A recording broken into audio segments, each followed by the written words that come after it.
Hey guys, Morgan's Maintenance, episode 68 of Guess the Trade. But first, let's go back and talk about episode 67, where we looked at Hunter C99's loadout of his Matco toolbox and then also a Roland Snap-on toolbox. Lots of great tools, lots of sockets, ratchets, extensions, all those sorts of things. And then we got into those specialty automotive type tools. And that's when we kind of already knew, well, he's definitely an auto mechanic of some sort. So what was his answer? What was his comment? He said that he is an auto technician at an independent shop. I think some of you specifically guessed that. I can't really remember. And then he has lots of answers there for what he specifically does. He says that he is an A-level tech, but you might want to go back and read his more detailed answer. Lots of answers to questions in that as well. So I really appreciate you, Hunter, for sharing your loadout. Always good to look at different loadouts. It was nice to look at some toolboxes, maybe instead of some tool bags for a change. Well, today we're also going to look at one loadout. We're going to look at Shane V's loadout of his MB5B by Vito. A lot of people have been probably buying this bag in the last little bit, whether they bought the infrared, whether they bought the regular one, blackout, whatever it is. So maybe you'll be able to see something in Shane V's loadout that you'll be able to apply to your own, or maybe there'll be some questions that you need to ask about some tools. But ultimately, we're going to check out his tools and see if we can guess what it is that Shane V does. But let's jump into his tools. So we'll start out with this first picture. It is the bag opened up. The next picture actually shows the front of it. It is an MB5B. I was back and forth on what is this bag when I first opened this up, and I've even owned the MB5B. I was thinking, is this the TPXXL with those pouches? But the XXL has like a flap and not like a backpack style thing. So he's going to pull all these tools out, so I'm not going to spend a ton of time digging into them in the bag. So this is that bag loaded out, the tools that he has in there. I can see Vera, I can see Knipex, for the most part, Arcflex down there, one of my favorite lights. I see some Railer stuff, DeWalt case in there as well. So there is the outside of the bag. He's got the Ergodyne ProFlex nailing pad, really great. I use that whenever I go work on like condensing units and stuff like that that's on a concrete pad. If I'm going to check out a unit that's not working, see if it's an electrical issue, I keep that in the door of my truck. I don't keep it on my bag all the time now, but it's right there, easy for me to grab whenever I'm getting out. It's typically jobs I know what I'm going to use it on. So he's got that. He's also got the Hultafors pencil, and I think that's an Ox marker. I don't think that's the pencil. It doesn't look square. It looks more round. Maybe we'll see that here in a little bit. Here is the other side. So he's got a Husky 12-foot tape, also a Unilight light right there as well. On that side, a lot of people recommend those to me. This side, he's got a Railer bit holders, and then he's got, let's see if we can see what kind of bits they are. Definitely a Phillips 2 in the Milwaukee. Looks like a Phillips 2 also in the DeWalt bit holder, and then that looks like maybe a Torx there in the middle, maybe a T20, T25, something like that. So he's got that there. Sometimes bits help us out in guessing, what someone might do. We'll move on to the next picture. So here is inside of one of those pouches. Looks like he's got a faucet supply line removal tool, and then also a Vera Cyclops. I think that's actually the kind that is just the handle and then the ratchet. And again, I've said before in videos, I've got a video for the 8009 that I bought. I like it, but I'd rather have the head off of one of these. The magnets on mine, I like the bit holding of it. I like everything about it, but I don't like the magnets as much because my bits pull out, the sockets pull off. I'd much rather they just did a straight up 3/8 with a ball detent and then gave you a bit adapter to stick on that 3/8. I think I'd rather have that.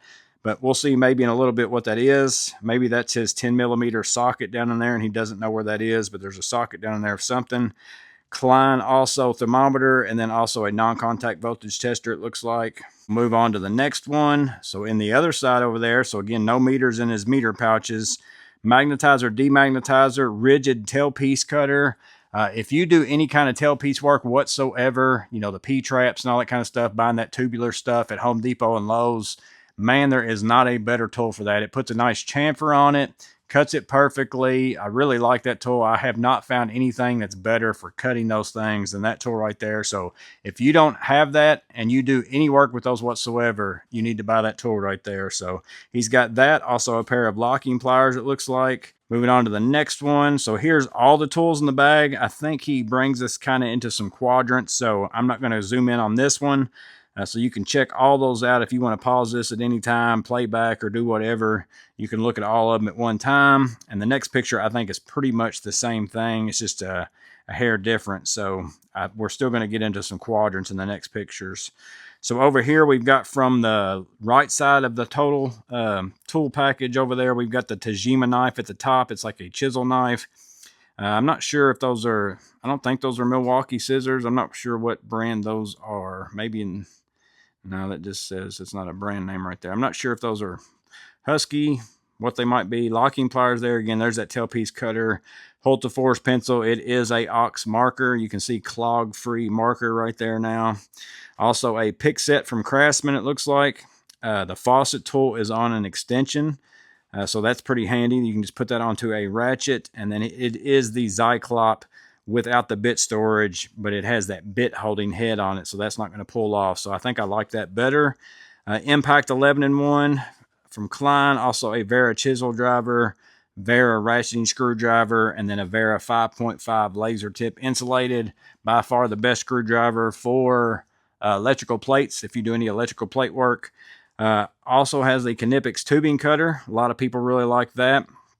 Couple of different brushes up there for cleaning pipe and cleaning off other things. So he's got those. So right now you're looking at tailpiece cutter, faucet tool down there, some pipe cleaning things. You're going to be thinking probably plumber at this point. That's kind of what I'm thinking anyways, but maybe we'll see something that's going to change our mind.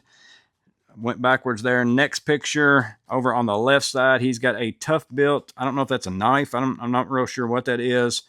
Olight Arc Flex. Again, probably my favorite Olight light so far. Rayler Magmat. That is fabulous. Let's look in his screw box and see if there's anything in there. So all I'm seeing mostly is coarse thread screws or some long exterior wood screws, drywall screws probably. So maybe for blocking or putting in strapping for pipes if we're still going to be thinking about plumber or something like that. So he's got that. Also has, it looks like the pocket Klein screwdriver, the flip socket with a 1/2 inch. There's that Unilite Vera small little ratchet, SAE hex set from Craftsman. And then probably, my guess is 250 on the Cobras right there in the middle. Forged wire strippers and Lyman in the comfort grip. He's also got the twin grips. So over there on the other side, he's got 180 Cobras, 180 of the pliers wrench, also a 125 pliers wrench, and a small EDC Cobras as well. Baco adjustable, DeWalt adjustable. And then here's some interesting stuff, I guess. He's got the Knipex insulated needle nose. Now, I use those to discharge capacitors and HVAC work. And then he's also got a thermometer, but he could use that to test water temperatures and things like that if he's a plumber. I'm just not sure about the insulated needle nose. So if I'm leaning plumber, what does an insulated needle nose, what does a plumber use those for? Maybe water heaters or something like that, possibly. So he's got that going on. Also, again, a non-contact voltage tester with the infrared on there as well. Going on, that is his last picture. There's his name. So again, there's the bulk of his hand tools right there, and then here's some kind of hand tools slash maybe specialty tools and things like that. There they all are. If you want to, again, pause and check out something that maybe I might missed, here they all are again, and then we'll go back through and see his bag loadout. So there's 1 meter pouch, there's the other, there's the outside, there's the other outside, there's the front actually closed up, and then here's his bag open with all those tools right front and center. But there you go, guys. There is Shane V's loadout of his Vito Pro Pack MB5B. I was leaning towards plumber for sure, and I still am. That's going to be my guess, and he might have even told me in his email, but it's getting to be to where I don't go back and read emails. I don't look at these pictures ahead of time. So basically, even if somebody tells me, I've already forgotten what it was they told me until I go back later and maybe look at emails while I'm editing and things like that. So I'm going to guess plumber. There's a few tools in there that I'm a little curious about what a plumber might use those for, but definitely could use them. Again, they're not tools that like a plumber definitely wouldn't use type thing. So I'm guessing that he is in the plumbing trade of some sort. So that's going to be my guess, but make sure and guess down below what it is you think Shane V does. Maybe you've got some questions for him about his MB5B. Maybe you've got questions about a specific tool that you saw that you want to ask him about. Drop them down below. Hopefully he'll answer those as well. As always, I hope this video was interesting. I hope it helps you out in some way. You guys stay safe. Have a blessed day, and I'll see you on the next video.